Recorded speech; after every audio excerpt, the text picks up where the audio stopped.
నమస్తే, welcome to article 19. Telangana ముఖ్యమంత్రి రేవంత్ రెడ్డి గారు తెలంగాణ రాజకీయాల్ని ఒక సరికొత్త మార్గంలో నడిపించడానికి ప్రయత్నం చేస్తున్నట్టు మనకు అర్థమవుతుంది. ఎందుకంటే రాచకొండ కమిషనరేట్ పేరును ఆయన మల్కాజ్గిరి కమిషనరేట్ గా మార్చారు. మామూలుగా రేవంత్ రెడ్డి గారికి పేర్లు మార్చడం అలవాటే కదా. రైతు బంధు పేరుని ఎలాగైతే రైతు భరోసాగా మార్చాడో, ప్రగతి భవన్ పేరుని ఎలాగైతే ప్రజా భవన్ గా మార్చాడో, ఆసరా పెన్షన్ల పేరుని ఎలాగైతే చేయుత పెన్షన్ అంటూ మార్చాడో, ఉద్యమ స్వరూపమైన తెలంగాణ తల్లి స్వరూపాన్ని మార్చి ఒక కొత్త రూపాన్ని ఇచ్చి దాన్ని ప్రతిష్ఠించడమైన ఇలా పేర్లు మార్చడము, రూపాలు మార్చడము అలవాటైన పని అయినప్పటికీ ఇది ఎందుకు కొత్తగా కనిపిస్తున్నది. ఎందుకంటే రాచకొండ కమిషనరేట్ అనే పేరులో ఉన్న రాచకొండ అనే పదము దాన్ని రేవంత్ రెడ్డి గారు తొలగించడం కొంత అనుమానాస్పదంగా కనిపిస్తుంది. సింపుల్ గా చెప్పాలంటే రేవంత్ రెడ్డి గారు గతంలో కర్ణాటకలో జరిగిన రెడ్డి సమ్మేళనంలో రెడ్డి రాజులకు, పద్మనాయకులకు కాకతీయుల కాలం నుంచే పడదు. ఆనాడు రాణి రుద్రమదేవి యుద్ధాన్ని పద్మనాయకుల చేతుల్లో పెట్టడం వల్ల రెడ్డి రాజులు తమ సైన్యాన్ని వెనక్కి తీసుకుని ఆ యుద్ధంలో పాల్గొనకపోవడం వల్ల రుద్రమదేవి ఆ యుద్ధాన్ని కోల్పోవాల్సి వచ్చింది, తన రాజ్యాన్ని కోల్పోవాల్సి వచ్చింది. అంటే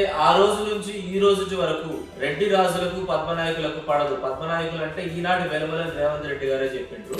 ఈ రెడ్లకు వెలమలకు ఉన్న చారిత్రాత్మక శత్రుత్వం తాలూకా వారసత్వాన్ని రేవంత్ రెడ్డి గారు నేటికి కొనసాగిస్తున్నట్లు మనకు అర్థమవుతుంది. దానికి ఉదాహరణగా ఈ రాచకొండ కమిషనరేట్ పేరు మార్పును మనం తీసుకోవచ్చు. ఎందుకంటే ఇమ్మీడియట్ గా ఏం అవసరం లేదు. ప్రజల నుంచి డిమాండ్ లేదు, ప్రజా సంఘాల నుంచి డిమాండ్ లేదు, ఉద్యోగ సంఘాల నుంచి డిమాండ్ లేదు, ఎవరి నుంచి ఎటువంటి డిమాండ్స్ లేకున్నా కానీ రాచకొండ కమిషనరేట్ పేరును మల్కాజ్గిరి కమిషనరేట్ గా మార్చారు. అంటే రేవంత్ రెడ్డి గారు సింపుల్ గా ఆనాడు పద్మనాయకులకు, వెలమలకు ఎలా అయితే పడదని చెప్పి కర్ణాటకలో రెడ్డి సమ్మేళనంలో చెప్పారో దానికి సంబంధించిన ఆచరణలు ఈ రోజు చూపెడుతున్నారు అనమాట. మన కొడంగల్లో సర్పంచుల ఆత్మీయ సమ్మేళనంలో మాట్లాడుతూ కేటీఆర్ గారిని ఉద్దేశించి ఈ జాతి మొత్తాన్ని తీసుకొని రా, మీ ఊరు వస్తావా మా ఊరు వస్తావా చూసుకుందాం అనే సవాళ్ళను కూడా రేవంత్ రెడ్డి గారు విసిరారు. అంటే రేవంత్ రెడ్డి గారు చాలా సింపుల్ గా ప్రజాస్వామ్యబద్ధంగా 2-3 పార్టీల మధ్యలో జరగాల్సిన రాజకీయ యుద్ధాన్ని 2 కులాల మధ్య జరిగే ఆధిపత్య యుద్ధంగా మార్చే ప్రయత్నం చేస్తున్నాడని మనకు అనిపిస్తున్నది. రేవంత్ రెడ్డి గారు చంద్రబాబు నాయుడు రూపంలో కమ్మవారితో చేస్తున్న స్నేహం అయినా కానీ కేసీఆర్ గారిని, కేటీఆర్ గారిని లేదా హరీష్ రావు గారిని అడ్డం పెట్టుకొని వెలమ సామాజిక వర్గంపై ఆయన చేస్తున్న వివాదాస్పద వ్యాఖ్యలైనా, ఆయన అమలు చేస్తున్న వివాదాస్పదమైన నిర్ణయాలైనా గానీ